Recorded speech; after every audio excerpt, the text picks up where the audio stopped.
Welcome to Gorilla Sports Off Court. I am your host for today's post-game live reaction, Liv Moods, and this is presented by Trusted American Mortgage. Trusted American salary-based mortgage consultants want to help you get into a better interest rate and lower your monthly payments. So head to trustedamerican.com to see how they can help you save some money today. Hello and welcome in. Please do not leave your luggage unattended on the station.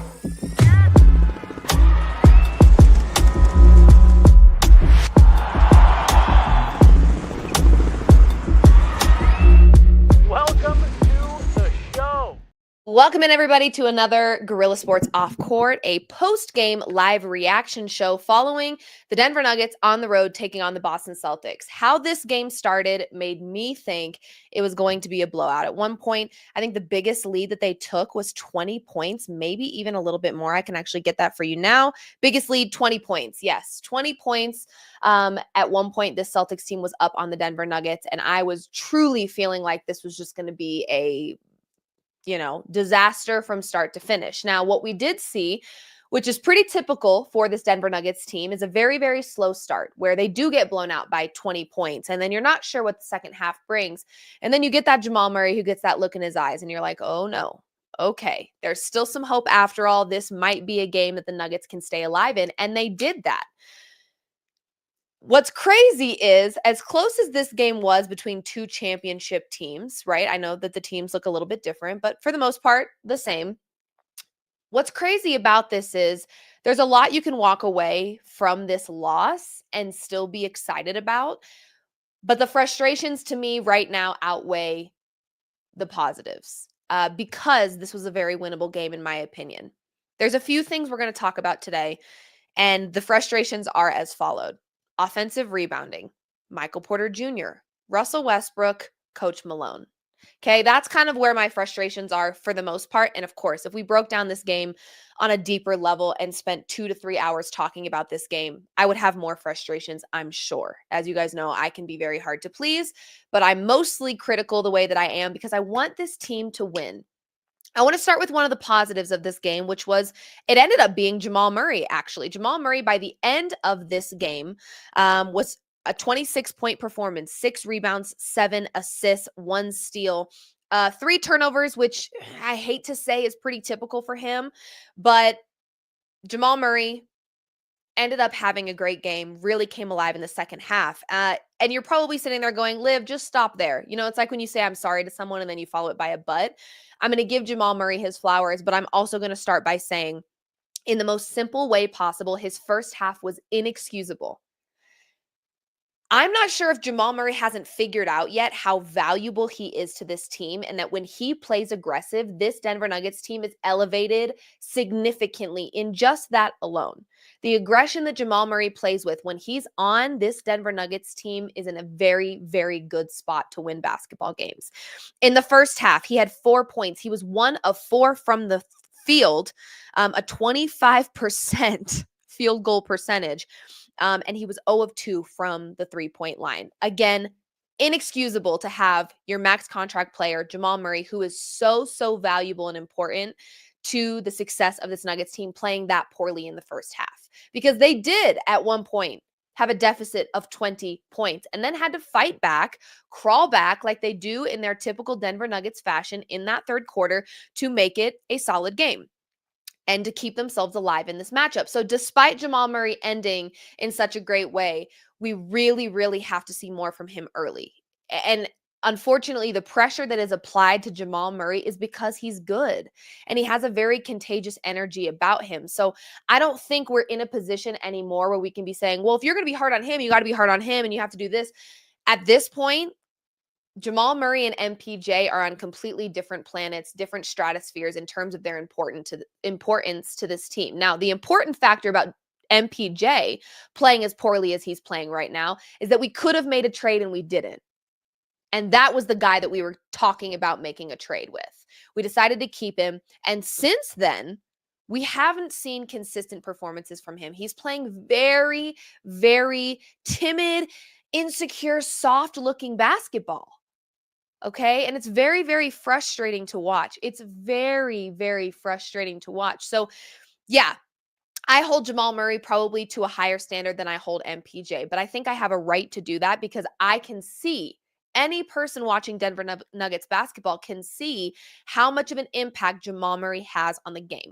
Even when MPJ plays like trash, the Nuggets still have a chance to win. When Jamal Murray doesn't play aggressive, it is very difficult for the Denver Nuggets to win basketball games. Very, very difficult. So I want to see more from Jamal earlier because I do think it will set this team up for more success if they can get ahead a little bit quicker in games and not have to do that climb out of a hole thing that they do every third quarter. Put yourself in a better position earlier because Jamal just wasn't playing good. It's not like he was, he was just off, right? On shooting, or the defense was really all over him. He was being suffocated. No, he just wasn't playing aggressive. He has to play aggressive early. Jokic also had a very interesting first half. I mean, considering the fact that this Denver Nuggets team is the best passing team in the league, there wasn't a whole lot of facilitating happening here. And so much so that I actually took to my Twitter during the game and I said, it feels like every player on this team right now is individually fighting for their starting spot, and it's making the team worse. Brings me to Russell Westbrook. You guys know I am a Russell fan. But just because I'm a fan and I really love a player doesn't mean I'm not going to throw the same criticism his way as I do other players. Since Russ's injury, he's just doing too much. There is no world in which Russell Westbrook should have 8 3-point attempts in a game. And that brings me a little bit to what I've been seeing from the Denver Nuggets over the last few games, actually. I very vividly remember talking about it on this show and discussing what Coach Malone had to say, where he stated the Denver Nuggets, this team, is not built for volume 3-point shooting. And at the time, that frustrated me because I do believe that this Nuggets team has the talent, but they're wildly inconsistent. And I have zero trust when it comes to them shooting the 3-point from the 3-point line. Now, Coach Malone said, this is not a team built for volume 3-point shooting. So why are you trying to pretend like you are that? This entire first half of this basketball game was a bunch of Denver Nuggets players that were cosplaying being a volume 3-point shooting team. You've already told us you're not that. We can tell that you're not that. What makes this Nuggets team special is the points in the paint, the fast break points, CB in transition. Play your game. It's fine if you don't want to live and die by the 3 like everybody else. That's cool. But stop trying to pretend like you're going to when you have not proven one time this season that that's your game. Your offense has been working all year, playing it the way you play it. There is no world in which Russell Westbrook should have 8 3-point attempts in a game. There is zero reason for that. Michael Porter Jr. at this point, I don't even want to see him with 6 3-point attempts. That is not the game. But then I watch MPJ and he's not even making layups. He's not rebounding and he's not making shots, any shots for that matter. It's wildly frustrating. But I also think some of this falls on coaching. Figure out your lane and stay in it. If you're not going to live and die by the 3, that's fine, but then stick to what you know. Because this very wishy-washy game plan, it feels like it is not strategic at all. The rotations make absolutely zero sense. And I also took to Twitter during the game to state that waiting until the Nuggets dropped down to a 10-point deficit when they were at a 4-point deficit to put Nikola Jokic back in the game might have shot him in the foot. Why did you wait that long? I mean, God, I love DeAndre Jordan, but not enough to keep him in a close game against the Boston Celtics. Sorry, it's just the facts. And I understand Nikola Jokic did look banged up in this matchup. Nikola Jokic was not getting calls he deserved. I get it. It's frustrating. But I don't want to keep talking about the fact that this is just a regular season game. It's not, though. It's not. These other teams are playing like they are preparing for a championship run, and the Nuggets are not looking that way against good contending teams. You've got to play hard. You have to. You have to, okay? I don't know. What's hard for me is I understand, like, why, if you're wide open from the 3-point line, Taking your shot feels like the right thing to do. But when it's not working, like, give it up. Give it up. Like, please give it up. So the game plan is super, super frustrating. The rotations don't make a whole lot of sense. I'm starting to get very frustrated in trying to figure out what Coach Malone has got up his sleeve. I'm pretty sure Katie Wingy took to Twitter to say, Coach Malone said, we're going to try something different. Why are we experimenting new things against the Boston Celtics? I mean, that is the last team I would try something brand new for the first time against. Like, why? Not okay, not smart, not good. Let's never do that again. Even Christian Brown. I love him, but the three is not your game, so stop shooting them. Here's what I will say, and again, when you look at the 3-point shooting in this game, it was relatively evenly matched. It's funny because watching this game, it felt like it was the Celtics were sprinting with the 3-point shooting. And in the first half, they kind of were. But it ended, the Denver Nuggets 12 of 35 from the three, the Celtics 14 of 34 from the three. We shot 34%, they shot 41%. But in terms of the amount of threes that were being shot and made, pretty even here between the Nuggets and the Celtics. However, why on earth did this Nuggets team allow the Celtics to score more points in the paint? That is what the Nuggets have been exquisite at. That is what the Nuggets have over every other team in the league. But the moment you start trying to cosplay a volume 3-point shooting teams, you're missing opportunities to play the game you know how to play, the game that you know works, and you're missing opportunities at points in the paint. Second chance points. Don't even get me started. Don't even get me started. Don't even get me started on second chance points. The offensive rebounding is despicable right now. Despicable. I mean, goodness sakes. Follow your shot. I was taught this in elementary school. I mean, again, that's effort. That's hustle. That's show me that you care, right? Okay. What we're going to start seeing from teams across the league, because it's pretty similar to what we saw against the Lakers, is teams defensively are going to apply all of their pressure when they are playing against the Denver Nuggets to the paint. That is going to be their focus. That is going to be their priority. And it is going to force the Denver Nuggets to cosplay a 3-point shooting team. The problem is, because we kind of abandoned the 3-point shooting there for a second, and it wasn't Coach Malone's priority, we are so ill prepared for that. This Nuggets team is so not prepared to be forced into 3-point shooting for 4 quarters in the playoffs. It's not going to happen. It's not going to work for them. That is not the game that they have been playing. So part of me has a frustration, and this is what my initial frustration was when Coach Malone says this is not a team built for volume 3-point shooting. I beg to differ. I think you have a lot of talent on this team that can be that for you. But he kind of abandoned that method altogether, which that's your prerogative. Do your thing, Coach Malone. If you don't want to live and die by the 3, that's fine.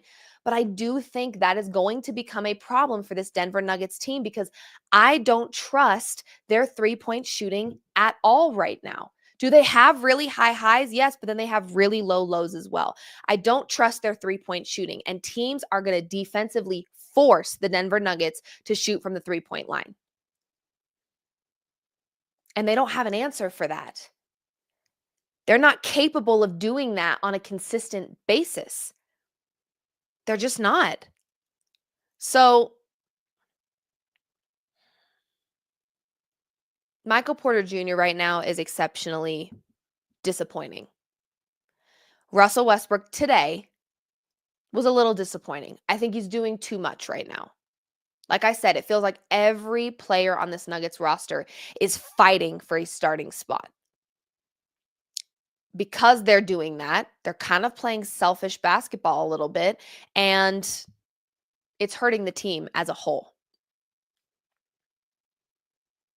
There is such a lack of effort, it feels like, from Michael Porter Jr. that it's not effort. Okay, maybe let's chalk it up to he is trying his hardest right now. Let's chalk it up to that. I refuse to believe that, but let's chalk it up to the fact that he is trying his absolute hardest right now. The hustle, I mean, it's not good. Julian Strawther getting injured. I have no clarity on that situation right now. I have not heard one way or the other what his injury is looking like. It didn't look good, in my opinion. It really, really didn't. He was very nervous and apprehensive to stand up on his own. He sat there. I could kind of see it in his eyes that he was like, yeah, no, this is not good. And that's a pure shooter off the bench. If this Nuggets team loses Julian Strawther, oh God. I mean, I don't have an update there yet, but we'll have to wait and kind of see what that looks like and how that plays out. Obviously, I do not want Strawther to be injured. Defensively, there's not a ton that Strawther brings, so it's really more the offensive side of what he can bring in that second unit. Are we getting to the point now where we can say that Zeke Naji is the best defensive player on this team? Do I maybe potentially owe Calvin Booth an apology for being so frustrated by this Zeke Naji contract? Because now we're seeing Zeke get some valuable minutes, and I'm starting to see why we tried to hold on to him for so long. I mean, honestly. Yeah, there's a lot of frustrations here, mostly because that game really was winnable for this Nuggets team. I mean, they stayed alive in this game the entire time. Um, I really felt like they were capable. And, I could say a bunch about the officiating and how that felt very uneven. And I got to just say something. I might sound like a hater right now. I might totally sound like a hater right now, and I don't mean to. I absolutely know how good Jason Tatum is. I know that. He's very, very good. But God, I just get so pissed off when I watch him play. Not even just against my team. It has nothing to do with the fact that he just helped beat the Denver Nuggets. When I watch him play any game, he just irks me. Like I just get irritated. I don't know if it's the whiny crybaby crap or the flopping around like a fish out of water. I don't know what it is, but I can't put my finger on it. But he annoys me. I'm going to sound like a total hater saying that, but he annoys me. Very bad. Which sucks because he's such a good player and I want to give him the respect that he deserves. I want to be like, wow, what a generational talent he is. But he just irritates me so bad. I was getting more distracted by being irritated with Jason Tatum than I was being irritated with the Denver Nuggets not playing the game that they know how to play. I was just like, oh my gosh, I just want to smack that guy. He's just bothering me. I don't know. Maybe that's a reflection of me being in a bad mood today or something, but I feel like it's every time I watch Jason Tatum play basketball, I'm just annoyed. I watch him like this. I'm like this. You shouldn't watch a generational talent that way. Why do I feel this way? I don't know. I can't put my finger on it. I don't like him. Okay, moving on. He is not the topic of conversation here because guess what? His team won. His team is looking really nice. I'm really, good for them. Peyton Pritchard, geez. Derek White, geez. That's the other thing. This Boston Celtics team, let's talk about them for 2 seconds. As hot as the Cavs are right now, what makes the Boston Celtics so special is that on any given night, you've got players on that team that could step up and be the clutchest player in the NBA that night. It blows my mind. Al Horford, I love betting on him in the playoffs. I really do. Now, the older he gets, the more I'm like less likely to do that. But like Peyton Pritchard, Derek White, there's probably some basketball fans out there that are like, who's Peyton Pritchard? Who's Derek White? You better know about him and know about him fast, because those guys, I mean, of course, you've got on this team the Jason Tatum, the Jaylen Brown, but there are some sneaky guys on this roster that can at any moment be the clutchest player in the NBA, and that should terrify every team out there. So, yeah, the Celtics, I feel like, are a team that's going to continue to dominate until they're dethroned, right? And the Cavs probably posing the largest threat out east to be able to do that. But Celtics are a team where, I mean, even not being first in the East right now, I'm willing to say they are probably the best team in the NBA. I mean, they just have so much talent. They're well coached. Yeah. I mean, phenomenal. But that's neither here nor there. The Denver Nuggets had a shot, and that's just where I'm at right now with this Nuggets team. Close isn't good enough, okay? Beating mediocre teams is just not good enough. Sorry.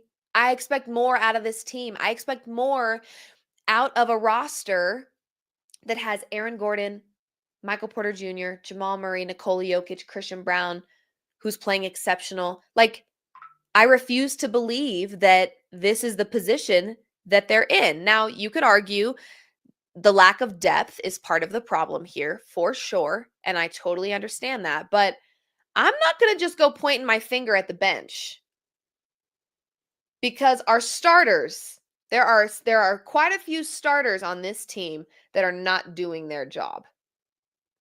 Okay? So, I'm not really willing to just like immediately go to the bench is the problem. I understand the bench needs to step up, yes, but I'm not willing to put all the blame on the bench right now. Because I know, and and we all know that the starters aren't really doing their part. And that's what's frustrating. MPJ, to me, there were quite a few times where I thought to myself, you need to put him on the bench right now. Right now. Immediately. He needs to be on the bench. I don't know, you guys. It's very frustrating. Let me get to some of these comments so you guys know. The Nugget starters need to step up. Exactly. Like, yes, the bench is a super big problem, but when you're named a starter, that's an honor. You were chosen for a reason. Show me why. Thanks. Moving on. Okay. Next comment. Al Horford is old and he is still more reliable on defense than most of Denver's players. Correct. Grandpa Horford will lock you down. Well, the Nuggets defensively, they'll watch you shoot.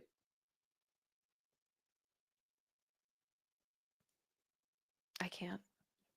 If I think about it much longer, I'll freak the F out. We'll have a crash out. I swear we will. Pickett needed to play more over Russ, but Malone can't take control of this team. You know what? Dang it. I'm fired up. Malone, like anything in life, okay? A little friendly competition is not a bad thing. In order to win basketball games, it seems pretty simple to me. 2 + 2 = 4. The math is mathing here. That in order to win against great teams, you have your best players on the floor. Now, you can't do that the whole game. I understand that. Nikola Jokic, if he played every single minute of every single game, I mean, goodness sakes, it's not fair, right? Which is why you have a bench. I get it. You can't have these players playing the entire game. But if Russell Westbrook is turning the ball over, not making his shots, playing sloppy, doing too much, which happens, I'm still a huge fan of Russell Westbrook, and I know what he can bring this team. But everything felt a little chaotic today, and you've got guys that have clocked not starting minutes, but valuable minutes in these Nuggets games because some of your starters were injured. And it's like the moment that starter becomes available again, you forget all the things that those bench guys did in helping win games. Play a Jalen Pickett, who you know plays defensively and can score threes. Oh, 3 and D. Welcome to the chat. Play a Jalen Pickett. Play Zeke Naji more, who's right now performing like your best defensive player and can knock down a couple. What is the thought process here? Sometimes I just sit there and I'm like, listen, I don't even want to take it to Twitter because I don't coach in the NBA, you know? I shoot hoops at Lifetime here and there when I feel like it. Okay? So I get it. There's a lot I don't know, and I don't always have, people don't always want to hear what I have to say, but some of it is so obvious. I fear even my dog would know. Let's give him a chance for a second and let the other guy cool off because he's not playing very well. I've been saying the loyalty that the Denver Nuggets show is going to absolutely harm this franchise and stop this franchise from winning another championship. Are we here to make friends or are we here to win championships? Okay? Because sometimes you're going to have your team that's upset with you. You're going to have a starter that's upset that he's not playing as many minutes as he did last game. Guess what, though? The more you do that, the more that starter goes, ooh, let me figure it out for a second. Let me put a flame under my tush and figure out how I can be better so I can earn that spot back. Start playing Jalen Pickett over Russ. Start playing Zeke Naji more and MPJ less. Do it. See if they get motivated. Because I'm going to be honest with you, MPJ looked pretty motivated when there was a chance he was getting shipped off. Just saying. And now you're telling me that this giant shooter, this ginormous shooter, is not only only took 9 shots from the field, but then 2 of 6 from the three-point line, but he could only get us 5 rebounds? And the Celtics had 15 points off of 15 second chance points, and MPJ can't get in there and get a couple boards? Are you kidding me? What are we doing out here? This is crazy. I mean, and let's give it up for CB. Honest to God, I actually said today, I'm willing, Nikola Jokic is still in the chat, yes. I might be willing to give CB that number 1 spot right now when it comes to this Denver Nuggets team because of the lack of defensive efforts by Nikola Jokic. They are too hard to miss. They're too hard to overlook. I can't make excuses for them. Now, am I willing to give a little bit of credit to the patience that Nikola Jokic has to constantly have because the refs just simply don't want to help him out ever? Not even help him out. You're not doing him any favors. You're officiating the game. So let's keep it fair, shall we? I mean, does this man have to draw blood before you blow your whistle in his favor? Oh, wait, you didn't even do that. Okay. Blood dripping. Looks like he got a freaking knife to the arm and no call. All right. Also, trim your damn fingernails, you sickos. Seriously. Come on now. I can tell you this right now as a woman. There is not one woman on the planet that wants to see you with longer nails than she has. Seriously. Cut it out. Okay. Sorry, that was random, but like the second part of that, of him being slashed open and not getting a call, is whoever did it, you need to find a trimmer yesterday. Okay? Get a little clear polish, get those cuticles figured out, and trim those damn nails because there is no reason you should be slashing somebody's arm like that in the middle of a basketball game. That's crazy work. Oh! Somebody's at my house. Forgive me. Yeah, CB, at this point, I am willing to call CB probably my favorite player on the Denver Nuggets in terms of what he brings every single night without fail. He shows effort on both sides of the floor. Nikola Jokic, as phenomenal as he is, it's hard to excuse that defensive effort. He has none of it. None of it. And I'm starting to become very frustrated by it. So here's the deal. I think Christian Braun and Nikola Jokic should be able to walk into the locker room today and say, frick off. What is going on here? What is going on here? Jamal Murray, like I said, I am super happy with what we got in the second half. I just want to see that faster. I want to see that earlier in the game so that we don't have this Nuggets team exhausting themselves trying to climb back into a game that they could have stayed in from the beginning, right? I knew the moment I sat on the couch and I said out loud, he's got that look in his eyes. So I immediately picked up my phone and I tweeted it because he had that look. And if you've watched Denver Nuggets basketball for many, many, many, many, many seasons, you know what look I'm talking about. They zoomed in on a one shot of Jamal Murray's face, and I knew in that moment when I saw the look in his eyes that he was about to go on an absolute heater. I want to see that look the second that we've got tip-off happening, please. Get that look in your eyes. Get frustrated. Get aggressive, because when you play aggressive, it's a very different world we live in here, Jamal. So absolutely pleased with what Jamal Murray was able to deliver in the second half. I just want to see that happen a little quicker because I know how much value he really does bring to this team and how important he is, and how when he shows up, really, it's like it's a nice situation that the Nuggets are put in. Automatic. It's automatic. When Jamal Murray plays aggressive, the Nuggets' chances of winning are automatic. Seriously. I was actually pissed off. I was so angry at Jamal Murray in the first half. I tweeted and said his first half was inexcusable. It was inexcusable. I was irritated. I was so irritated. You're Jamal Murray. That's not okay. 4 points, 1 of 4 from the field, not okay.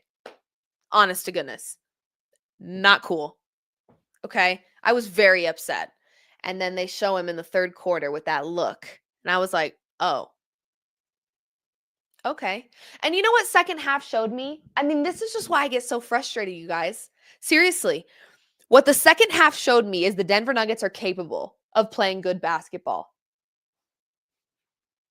Why did I have to wait until the second half to watch that? Why did we have to wait until the second half for you to show us that you're a great basketball team? I don't get it. I don't get it. Because most of their problems are simply a lack of effort. It's not a lack of skill. MPJ, if you can't make your threes today, fine. But hustle and get some offensive and defensive rebounds like yesterday. Okay? The feet are standing still. Can we pretend like we're playing on hot rocks for a second so you guys can get moving quicker, faster? I mean, goodness sakes.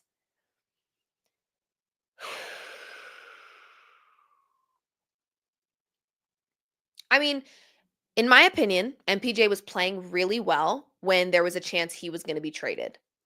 I hope MPJ understands there's still that chance. Maybe it didn't happen this season, but as of now, and I love MPJ. I do. Oh my gosh, I do. It actually, I struggle to be critical of him. The reason I don't struggle to be critical of Jamal is because I know what Jamal Murray can do, can bring, can be for this team. And I know how important he is to this team when he plays that way. MPJ, like, it's just, I don't know. It's not good. It's not good. I'm pleased with Jamal Murray in this one. Just want to see it happen quicker, earlier in the game. Don't wait until, there's a 20-point deficit to then get that hungry look in your eyes and start to figure it out. Figure it out quicker, faster. Please. Last few things. Russell Westbrook, no world in which you should have 8 3-point shot attempts. Nope. Nope. Nope. Nope. Russell Westbrook seems to be doing the most following his injury, and I don't know if that's in an attempt to fight for that starting position again. But in doing so, he's doing a lot. Too much. CB right now, he's my favorite Nugget. It's that simple. The hustle he shows in every single game on both sides of the floor is undeniable. It really is. And Jokic, obviously, very close to that one spot, but his defensive efforts, ooh, no. I can't justify it. I do not have an excuse for it. No, no, no, no, no, no. Aaron Gordon obviously out. We'll see when we get his return. Peyton Watson should be on the horizon with a return from his injury as well. Julian Strother, we're waiting to get some more input on what that injury is looking like for him. It did not look good, in my opinion. I definitely did not think it. I saw some people on Twitter saying Achilles. I didn't go there immediately. I thought more knee, like ACL perhaps. I did not think Achilles right from jump, and I'm usually pretty good at clocking like Achilles injuries. I think most people are. I did not think that that's what that was, but it looks like we don't have an update yet on what his injury was. He was very slow to get up. He needed a little bit of assistance getting back to the locker room. He was limping pretty good, and he just looked pretty devastated, sitting on the court. So I'm obviously we'll keep you updated on that as soon as we know something. You will know. Who am I missing? Jokic. He needs to get more calls. And I'm not saying that because I'm a Nuggets fan. I've had a lot of people actually reaching out to me that work in this space that are not Nuggets fans, and they're like, "This is a little absurd," and it is absurd. I mean, apparently drawing blood is not enough. It's just getting out of control. So, Michael Porter Jr., I've got a lot of concerns about Michael Porter Jr. right now, a lot. And I also have a lot of concerns about no, that's not true. I do not have a lot of concerns about Russell Westbrook because I feel like we know the dynamic between him and Jokic and how great that can be. But what we're seeing is defenses are figuring out how to play this Denver Nuggets team. They're applying a lot of pressure in the paint. They're suffocating the Nuggets in the paint to the point where you're forced to be a three-point shooting team. And the Nuggets have not done that enough this year for it to be consistent and for it to work. That's what we're seeing. So I actually understand that Russell Westbrook is taking 8 three-point shot attempts because if you're wide open, why wouldn't you? But sadly, we've abandoned that style of offense a little too long this season, so we are ill prepared to be that type of team. We just are. We can't even get MPJ to hit his threes. So, you know, it's tough. I feel like Coach Malone had a little bit of a stubborn approach this season of knowing what he wanted to do and who he wanted to start. And I think he got a little stubborn in making adjustments that made sense for where the Nuggets were in the season. You know, we saw him make a few adjustments based on injuries, which he was kind of forced to do. But now we're seeing in game, he doesn't really make great adjustments. And I understand him not wanting to, succumb to the live and die by the three method that all these other teams have succumbed to. But he also didn't game plan for, like, there's a reason that all these other teams are living and dying by that. So we've neglected that style of offense, I think, for a little too long. And now this team is not prepared to be that. And we're going to watch defenses do exactly what the Celtics and the Nuggets have done, or the Lakers have done against this Nuggets team this year over the last few games, which is put so much pressure in the paint that they are forced to be a three-point shooting team, and they're not one. They're not. I would like for them to be, for the sake of my sanity. But they don't care about my sanity. They've made that perfectly clear this year. They would like for me to go insane and crash out, it seems. Okay. I think that'll do it for a post-game live reaction today, honestly. I think I have gotten everything off of my chest. I think you guys know how I feel. You know what needs to change. And that's the other thing, too. It is very obvious what needs to change with this Nuggets team. So it's a matter of when they change it. Why didn't you play Jalen Pickett a little bit more today? Why didn't you play Zeke Naji a little bit more today when he's actually playing like your best defensive player at the moment? Why? I don't know. It wasn't my decision to make. So I don't know. I don't know why that wasn't a thing. I don't know why we waited until the Nuggets were down by 10 points in the fourth quarter to put Jokic back in when at one point we were only down by 4. I don't know why. IDK. That's where I'm at. IDK. So a lot of this is on Coach Malone. A lot of this is, at this point, I'm willing to say it's actually all on Coach Malone and Russell Westbrook. Those are the two I'm going to say, and I'm going to explain right now before I get out of here. MPJ has shown he is not the same player this season. Okay, we know that. So adjust accordingly, Malone. Okay, we're not getting out of MPJ what we need to get out of MPJ. So how do you adjust? Russ, obviously, do a little less, tighten it up. Those turnovers are costly. That's for sure in Russ's control. We've seen him play great. He's just got to slow it down and get back to that.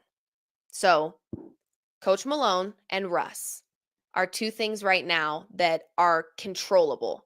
The rest, to me, it is what it is. You cannot control that Aaron Gordon is injured. You cannot control that Peyton Watson is injured. You cannot control that MPJ is just not MPJ anymore. We got to move on. We can't keep holding on to it. Well, he helped us win a championship. He's not going anywhere. Yeah, you know what?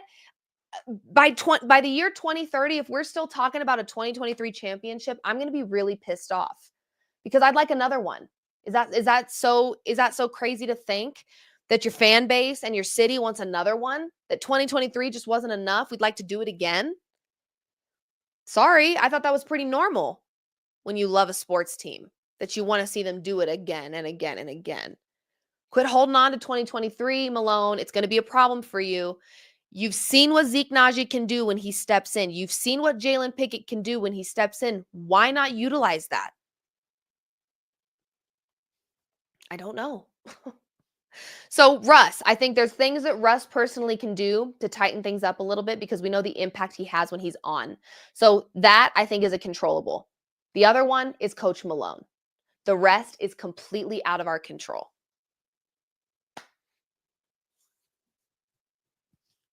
And for this team to be the best passing team in the league, we got to get back to that. Like really fast. So that's all I've got for you. Obviously, that was a nail biter. It was a close game. The Nuggets had a chance to win that game and just could not. And the reason they lost that game was mistakes that were, in my opinion, very avoidable. And it's frustrating. So hopefully we get some more wins for this team in the coming weeks. But again, I'm just along for the ride at this point, because a lot of it doesn't make sense to me. And the more I watch this team play and try to figure out why we are in the position we're in, I can't figure it out.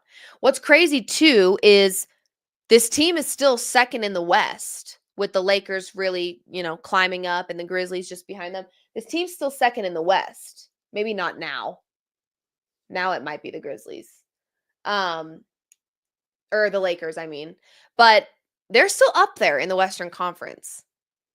But I also know this is just scratching the surface on how tough it's going to be to get to the finals. If that's what the Nuggets want, you got to start being a little more consistent with the good habits that you're building. It's that simple.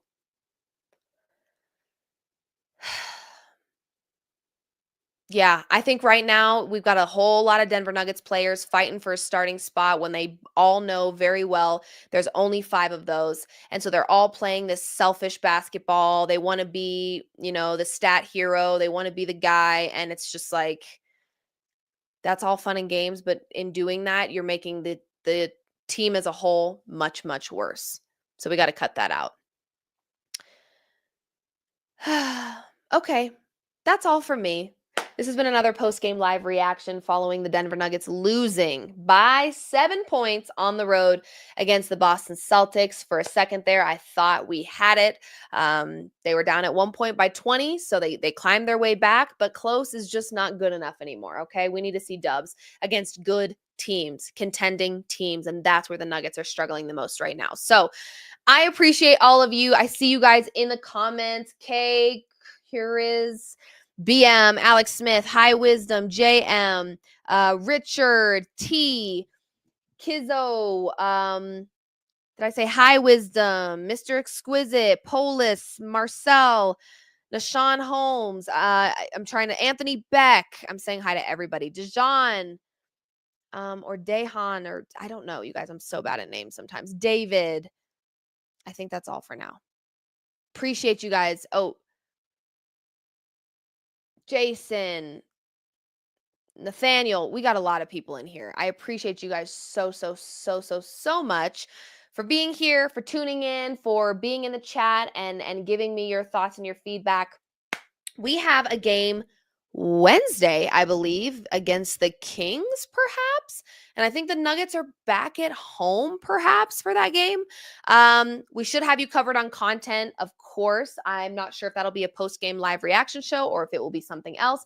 But all season long, we'll be keeping you posted on all things Denver Nuggets, as well as NBA as a whole. Tomorrow, I will have an off-court show in studio at 12:30 p.m. Mountain Time. We'll break down the NBA as a whole, talk about some of the hot topics, as well as do a little bit more reflection on the Denver Nuggets and where they stand right now. So make sure you're following Guerrilla Sports on all things social. Subscribe to our YouTube, turn on notifications so that you don't ever miss a show. I appreciate you guys so much for hanging with me and always tuning in and showing your support. Much love to you.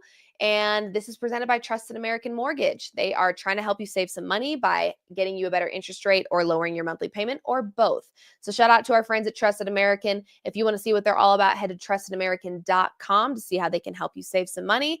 Liv Moods signing off, and we will see you tomorrow for an off-court show, 12:30 p.m. Mountain Time. See ya.